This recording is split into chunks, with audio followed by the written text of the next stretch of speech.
सौदा के तो शह ख़ास से ज़िंदगी रोलर कोस्टर में भाग रही है। इतना वक्त नहीं मिलता कि अहबाब से, रुफ़क़ाए कार से कोई गपशप हो, मुलाकात हो।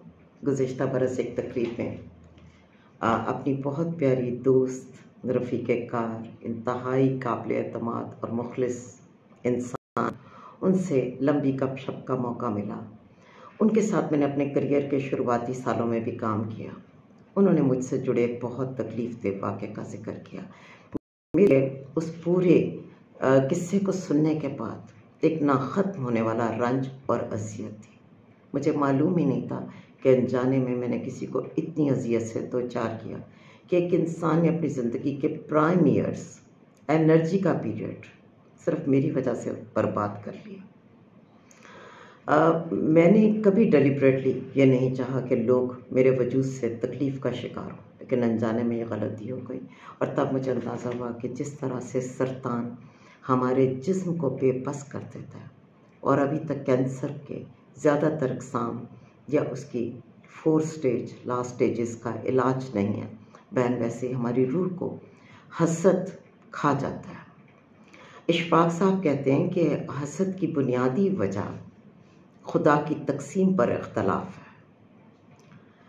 उलमाए कराम मानते हैं कि हसद नाशुक्रेपन की वजह से होता है, लेकिन मैं हासदीन से बड़ी हमदर्दी के साथ ये कहूँगी कि बसा औकात वो नाशुक्रे नहीं होते, बस वो लाइल्म होते हैं, वो मासूम होते हैं।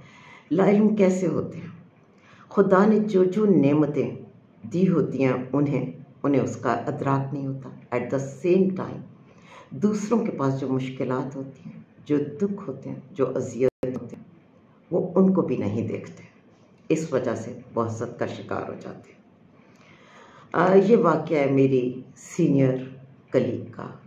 मैंने अपने पहले बाज़ाब्ता इदारे में जब काम का आगाज़ किया तो कुछ ऐसा वक्त था कि मेरे लिए मुलाज़मत इबादत बन गई थी, और इबादत भी फ़र्ज़ नहीं बल्कि नफली इबादत, जो कोई आदमी अपने ज़ौक़ से, अपनी ज़रूरत से और अपनी लगी की वजह से खुदा के साथ ख़ुद को कनेक्ट करता है। तो मेरे लिए मेरी जॉब इबादत बन गई थी। मुझे करियर में इतनी मेहनत करनी थी कि मैं एक बेहतर ज़िंदगी की तरफ आगे बढ़ सकती, और शायद यही नेक नियति और मुस्तकिल मेहनत थी जिसको शुरू में मैंने अपना ओढ़ना बिछोना बना लिया। मुझे ज़िंदगी में किसी को शिकस्त देने का ख्याल भी नहीं आता। ये भी नहीं सोचती खुद जीतना है, बस ये सोचती हूँ कि जो जो रास्ते में पड़ाव आ रहे हैं उन्हें इज्जत से तय करती जाऊँ। जीत और हार का कोई तसव्वुर मेरी ज़िंदगी में ना था ना है, और मैं दुआ कहूँ कि यह आइंदा भी ना हो। बस अल्लाह पाक इज्जत इंसान की रखे, अल्लाह पाक अपने अलावा किसी का मोहताज ना करे, दैट्स इट। और जो जिम्मेदारियाँ हम पर हैं हम उन्हें ईमानदारी से पूरा कर लें। लेकिन बदकिस्मती से उस इदारे में मुझसे सीनियर 3 लोग थे जो कि बहुत ही सीनियर थे, और मेरी शायद खुशकिस्मती और उनके लिए ये एक ट्रेजेडी थी कि मुझे इदारे ने बहुत जल्दी बहुत बेहतर मकाम के लिए मुंतखब कर लिया। मेरी वो कलीग बहुत स्ट्रॉन्ग बैकग्राउंड से थी। मेरा ख्याल है मुझे अभी भी शायद 2 या 3 नस्लें चाहिए मुस्तकिल मेहनत के बाद उतने एसेट्स बनाने में, जितना आज मैं जाके सोचती हूँ कि उन्हें सिर्फ उनके ससुराल की तरफ से ही मिल गए होंगे। लेकिन उन्हें मेरा ए लेवल्स मिलना मेरे लिए as a regional coordinator recommendation का जाना बहुत चुभता था।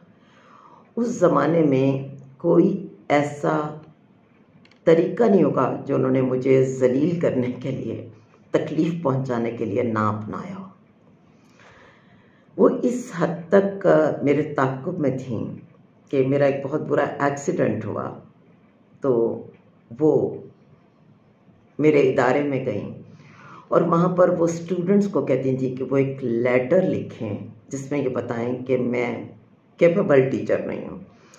फिर इसके बाद उनका इस पर बस नहीं चला तो उन्होंने उस रोड एक्सीडेंट के बाद, जबकि मेरी हेड इंजरी थी और मैं बहुत क्रिटिकल थी, उन्होंने ये अफवाह पूरे इदारे में फैला दी कि मेरा मेमोरी लॉस हो गया और मेरा अब कोई कम बैक नहीं है।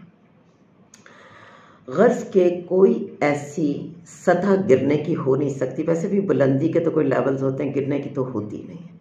जहाँ तक वो गई नहीं होंगी, उन्होंने अजियत नहीं पहुँचाई। और मैं सर निगूं ज़िंदगी के सफ़र में एक के बाद दूसरा कदम अल्लाह से अपने बाल बच्चों की खैर मांगते मांगते मांगते आगे निकल गई। और बहुत जल्दी मैंने उस इदारे को भी छोड़ा। फिर उसके बाद मेरा सफ़र आज तक जारी और सारी है। इसमें वापसी का कोई था ही नहीं रास्ता।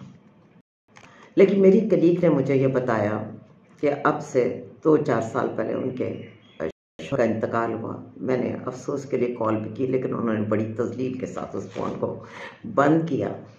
लेकिन मेरी कलीग ने मुझे ये बताया कि इस हद तक उनके लिए ज़िंदगी मौत का मसला थी कि हम लोग जो कभी आपके साथ थे वो हमारे साथ ऐसा बुरा रवैया अख्तियार करती थी कि ये सौदा का ग्रुप है। और जब उनके शौहर का इंतकाल हुआ तो चूँकि उनका बेटा अब्रॉड है, बेटी दूसरे शहर पे आई है, तो उन्हें वाइंड अप करना था लाहौर से अपना सारा सेटअप। तो जब उन्होंने इस इदारे को छोड़ा, जिस इदारे से निकल के पता नहीं तकरीबन पूरा लाहौर ही मैंने फिर लिया, उस इदारे में ही वो आखिरी वक्त तक उन्होंने जॉब की। तो जब उन्होंने छोड़ा तो इदारे ने लाजमी बात है कि सीनियर क्लासेस के लिए और लोगों को किया, मुझसे भी रब्ता किया। मेरे पास वो वक्त ही नहीं था कि मैं उसे ज्वाइन करती, लेकिन वो वहाँ पर ये ज़िद लगाकर मैनेजमेंट के साथ गई कि आप किसी को भी हायर कीजिएगा, बस उसे नहीं हायर करना। मैंने जब उनकी ये पूरी कहानी सुनी और 2 अशरों का हिसाब किया तो मुझे अंदाज़ा हुआ कि खुदा ने उनको हर नेमत अता की थी और इतनी आसानी से अता की थी कि जिस पर उन्हें शुक्र अदा करना चाहिए था। लेकिन वो अपने से हर लिहाज से, मैं ये कहूँगी, ना तो मेरे पास उनसे कोई शक्ल सूरत में बरतरी थी, ना मैं ये समझती हूँ कोई इल्मी बरतरी थी, ना कोई बैकग्राउंड की बरतरी थी, ना कोई जो आसानियाँ और आसाइशें उनकी बरतरी, ना मालो दौलत की बरतरी थी। इस सब के बावजूद उनसे एक इंसान की सिर्फ एक अचीवमेंट, जिसके लिए यकीनी तौर पर उसकी तकदीर भी थी मगर उसने बहुत मेहनत की, वो उनकी ज़िंदगी का रोग बन गई। अल्लाह ने उन्हें जितना कुछ अता किया वो सब ज़ीरो हो गया। उन्होंने अपना अखलाक अपने इर्द गिर्द के तमाम लोगों तक उस जहर को आगे किया। और मैं अपने सफ़र में इतनी गुम रही कि वो उनका नाम, उनका ख्याल भी मिट चुका था। अगर ये वाक़या ना मुझे बताया जाता और इसकी बात की तो मुझे याद भी नहीं था कि मेरे करियर के किसी पड़ाव में वो थी। उस रोज़ मुझे अंदाज़ा हुआ कि हसद कितनी बड़ी तबाही है। हमसे यंग आएंगे, जो मेहनत करेगा वो भी आगे आ जाएगा। पास लोग मेहनत नहीं करेंगे पर उनका नसीब इतना चमक रहा होगा कि वो भी आगे आ जाएंगे। हसद की गुंजाइश बहर तौर हमारी ज़िंदगियों में नहीं होनी चाहिए। ना तो हम किसी का कल जानते हैं, ना किसी का आने वाला कल जानते हैं। हमें नहीं मालूम कि कौन किस पैकेज के साथ आ रहा है।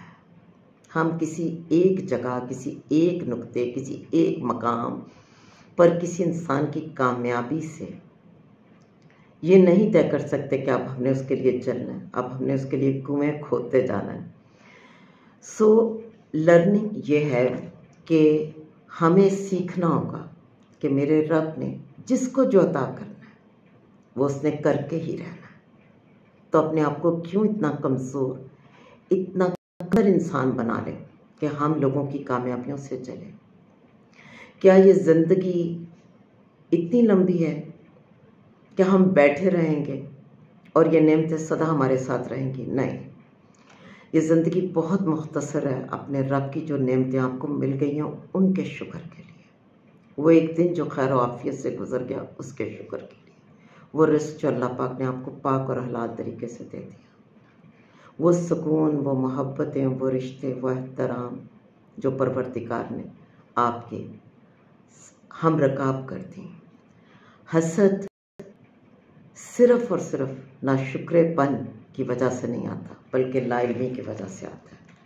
अपने इर्द गिर्द जो लोग कामयाब हैं अगर आपसे उनकी कामयाबी हज़म नहीं हो रही, उनकी कामयाबी आपको हर दिन तकलीफ़ पहुंचा रही है और आप इतने बिटर हो गए हैं कि उनके रास्ते में हर तरह का कांटा बिछाने, हर तरह की साजिश करने के बाद, बद्दुआएं करने के बावजूद 10-10, 15-15 साल उन लोगों के लिए जहर पाल सकते हैं, तो यकीनन इसका नुकसान सिर्फ आपको है।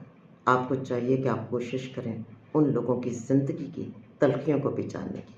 वो जिस मकाम पर है उसकी वो क्या कीमत दे के आए हैं और क्या कीमत दे रहे हैं, ये जानने के लिए। अपनी कामयाबियों, अपनी नेमतों पर शुक्र करना चाहिए, हमें उसका भी इल्म होना चाहिए। दूसरों की कामयाबियों पर अप्रिशिएट भी करना चाहिए और इस पर भी शुक्र करना चाहिए। कितनी तंगदिली की बात है कि कोई कामयाब है, कोई खुशपाश है, कोई खूबसूरत लग रहा है, किसी ने कोई अच्छी बात की है और आप जल उड़ के बैठ जाए। वही किसी भी इंसान की कोई भी खूबी खुदा की अता करता है, तो अगर आप उसे अप्रिशिएट करेंगे तो डायरेक्टली और इनडायरेक्टली आप अपने रब का ही शुक्र अदा कर रहे हैं। हसद एक मूजी मर्ज है, ये एक लाइलाज मर्ज है, ये रूह का सरतान है।